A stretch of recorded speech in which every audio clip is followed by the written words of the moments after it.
魏无羡应声说要躺一阵，当真躺到榻上的时候，却又昏昏沉沉的翻来翻去，无论如何也睡不着。蓝忘机在旁取了一卷书来读，见他这样，便改坐在榻前，伸出一只手给他握着。魏无羡的五指紧扣住蓝忘机的手指，将他的手背贴在自己面颊上。过了不久，居然渐渐睡着了。他再醒时，天色已全然暗下，屋中一灯如豆。蓝忘机仍在他榻边，手倒没有被魏无羡一直扣着。见他醒来，问感觉如何？魏无羡吸了一口气，撑身坐起，望了望窗外，又望了望蓝忘机。眩晕感淡了些，周身无力的感觉却加重了，仿佛真的发起热来。他说我还好。蓝忘机了然地看他一眼，从袖中拿出什么，放在榻前小案上，道先起身，服药。魏无羡愣了愣，借光看清那是一只莫名眼熟的白瓷瓶，愕然道又来。蓝忘机点了点头。他此前情绪也不过是不足半月前的事，如此反复，魏无羡自己都不肯信，呆呆地看了那瓶清心丹半晌，问你怎么知道？蓝忘机问你可感受到了？这话来得没头没尾，魏无羡想问什么，突然被一股极为熟悉的气息击中，仿佛陡然有铺天盖地的松枝落雪向他兜头而来，又旋即消失，只余一线很淡的檀香萦绕。魏无羡在榻上剧烈的喘息，知是蓝忘机刹那间释放又收束了自己的气息，坤修唯有情绪之中得以感受分明，但不待他再做反应，身体内有个隐秘的地方竟重重地跳了一下，那感觉远比在小舟上时更剧烈，似是疼，却比疼痛更细细密密，在体内翻出波澜，又翻出一片浩大的似曾相识。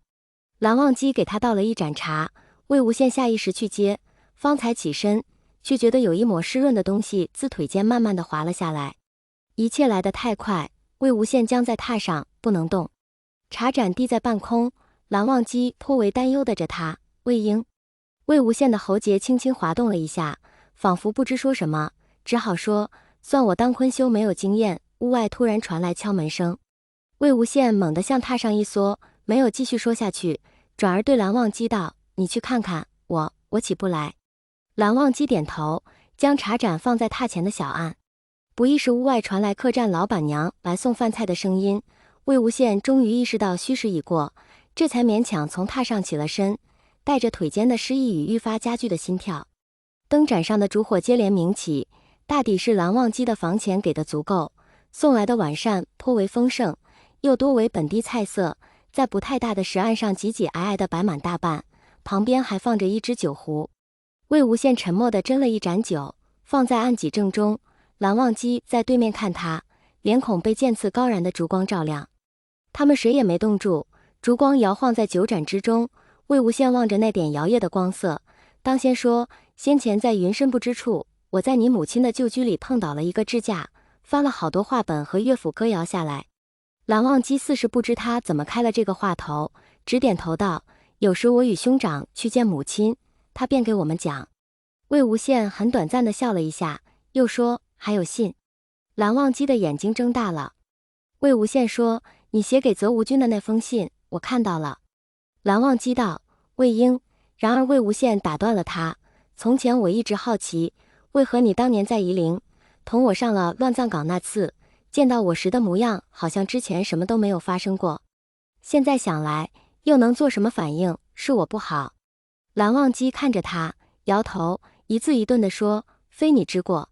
没想到魏无羡反而露出笑意，拖长了声音道是我不好，我早该告诉你，阿夏那个时候都要3个月了，我每个晚上吐得好惨。蓝湛，你知道吃下去的萝卜吐出来是什么滋味吗？你那天还让我吃了一堆乱七八糟的东西。这下蓝忘机说不出话来了。魏无羡好似浑然不觉，又接着说但现在我们在祠堂里拜了2拜了，我什么都不瞒你，什么话都告诉你。他本想接上一句谢谢你，又想起他们之间说好不再说这3个字，话到嘴边无比自然地变成了你特别好，我喜欢你。这句话说出来，所有的情绪刹那喷薄而出，满是明亮的烛光摇动。魏无羡满心都是狂跳的喜悦，感觉自己再也找不出比这更对的话向蓝忘机说。他说或者换个说法，心悦你，爱你，想要你，没法离开你，随便怎么你。他说，我想一辈子都和你一起夜恋。说完，他深吸一口气，拿起桌上那盏酒，轻轻地喝了一口。或许是他心绪太过激越，又或是老板娘当真听了他的话，给他找了近越足越好的。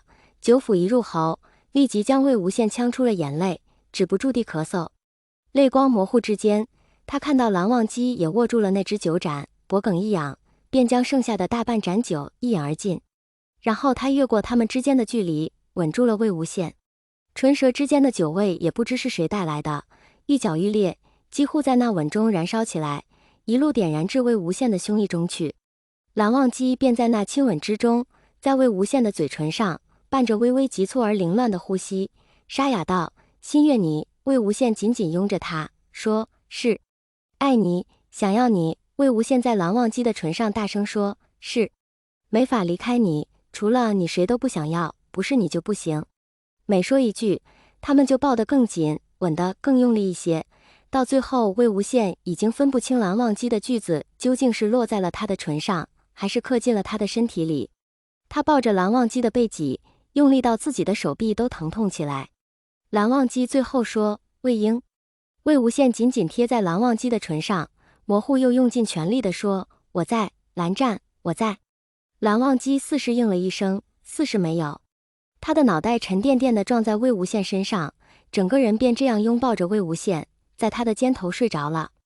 蓝忘机再醒来时，魏无羡正与他并排躺在一起，脸孔特别近，呼吸伴着不经收敛的坤修气息浮在面上，唯有酒意，又带着近乎醉人的甜，令蓝忘机的瞳孔猛地一缩。魏无羡说：蓝湛，你醒了。戳，最后一支燃着的蜡烛熄灭了，月光洒落室内，银霜铺的徐徐流淌，最终照在魏无羡的眼睛上。魏无羡睡不着，他枕着蓝忘机的手臂，蓝忘机的另一只手松松地搭在他身上。很多次都是蓝忘机看他醒来，问他做了什么梦，或是牢牢地拥着他，唯在这时他能看到蓝忘机沉睡中的样子。他的呼吸很平稳，神情也很安宁。一线月光落在他们枕间，魏无羡伸出手指，悄悄地戳了戳蓝忘机的面颊。